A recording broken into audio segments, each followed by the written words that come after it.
Supergirl, prévu pour juin 2026, est le deuxième film du DCU qui prendra place directement après Superman. Après les débuts de l'homme d'acier incarné par David Corenswet en juillet dernier dans le nouvel univers DC, il est temps de se projeter sur sa cousine, interprétée cette fois par Millie Alcock. Réalisé par Craig Gillespie et co-dirigé par James Gunn, le film Supergirl veut nous présenter une toute nouvelle approche de la kryptonienne, exactement comme l'a fait Gunn avec Superman. Il y a quelques semaines, on a eu droit à un premier trailer, ainsi qu'à son synopsis, et ce sera donc le sujet de cette vidéo. Et en ce début de nouvelle année, je suis heureux de vous annoncer le nouvel arc de la chaîne, l'arc DC. Et maintenant, sans plus attendre, générique.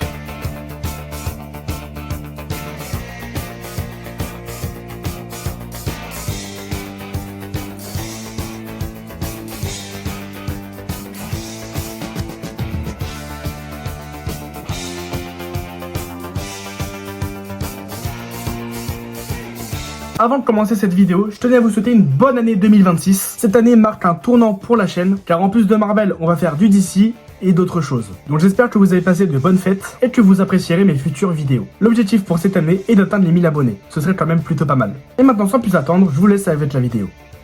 Les personnages.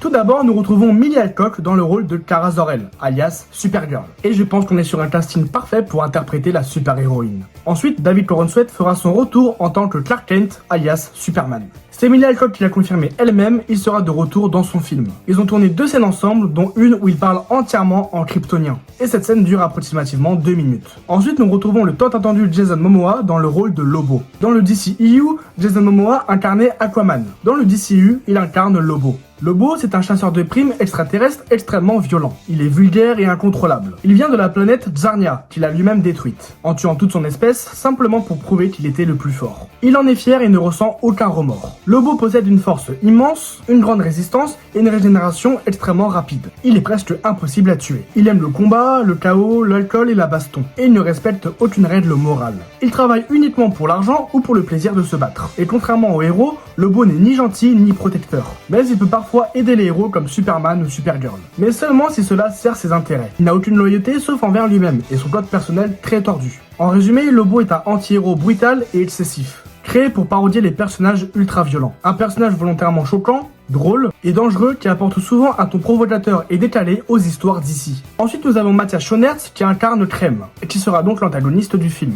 Crème est un criminel extraterrestre violent et cruel. Il n'a rien d'un grand méchant charismatique ou puissant. C'est surtout un homme lâche, brutal et égoïste. Il parcourt l'espace en commettant des crimes, sans respecter aucune loi ni aucune vie. Et dans l'histoire, Crème assassine le père de Ruthie, ce qui déclenche toute la quête de vengeance. Il ne tue pas par idéologie ou par nécessité, mais par pur mépris et par plaisir. C'est un personnage qui représente la violence gratuite et l'injustice du monde. Face à Supergirl, Crème n'est pas un ennemi digne ni honorable. Il fuit souvent, se cache, manipule les autres et utilise la cruauté plutôt que le courage. Il montre que le mal n'est pas toujours spectaculaire. Parfois il est simplement sale, lâche ou injuste. Crème sert surtout à mettre en lumière le dilemme moral de l'histoire. Le tuer serait facile, mais est-ce que cela réparait la douleur de Ruthie? À travers lui, le comic s'interroge la vengeance et ses conséquences. En résumé, Crème n'est pas un grand conquérant, ni un génie du mal, mais c'est un monstre ordinaire responsable d'une souffrance immense, et au cœur du voyage émotionnel de Supergirl et Ruthie. Et enfin, avec tout ce beau monde, nous retrouvons aussi Krypto, le chien de Supergirl, que l'on avait déjà vu dans Superman. Woman of Tomorrow.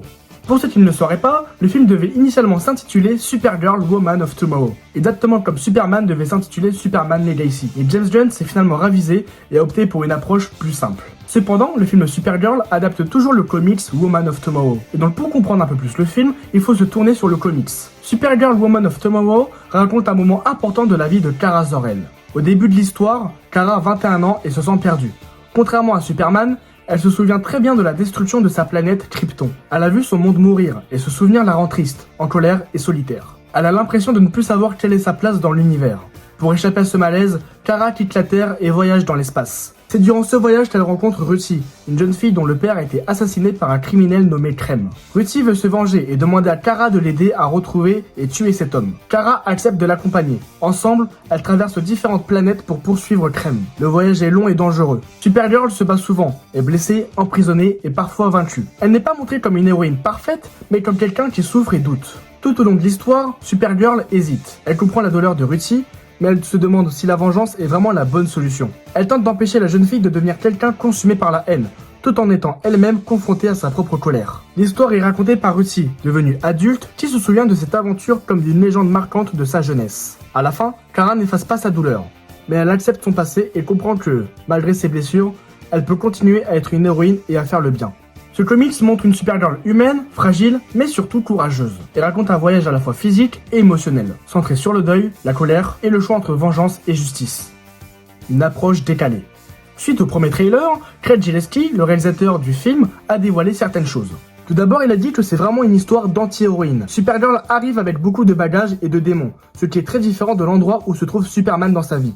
Et James Gunn, lui, a déclaré ceci. Tant de fois, les super-héroïnes sont trop parfaites. Supergirl ne l'est pas du tout. Elle est très imparfaite, comme les super-héros masculins ont pu l'être depuis un moment. Ce film n'est pas simplement un clone féminin de Superman.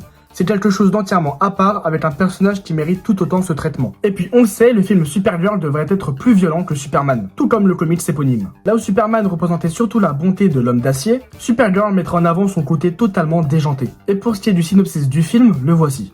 Lorsqu'un adversaire impitoyable et inattendu frappe d'un peu trop près, Kara Zor-El, alias Supergirl, s'allie à contre-cœur à un compagnon improbable pour un voyage interstellaire épique placé sous le signe de la vengeance et de la justice. Le compagnon improbable, à mon avis on l'a tous deviné, c'est Krypto, son chien.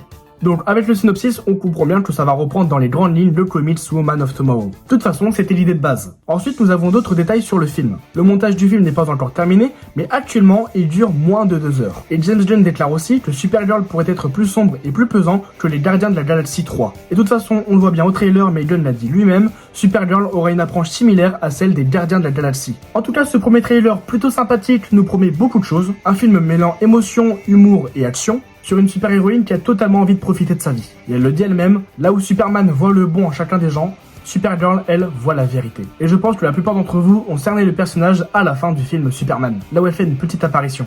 Et c'est dès ce moment-là que l'on comprend que son film sera totalement décalé.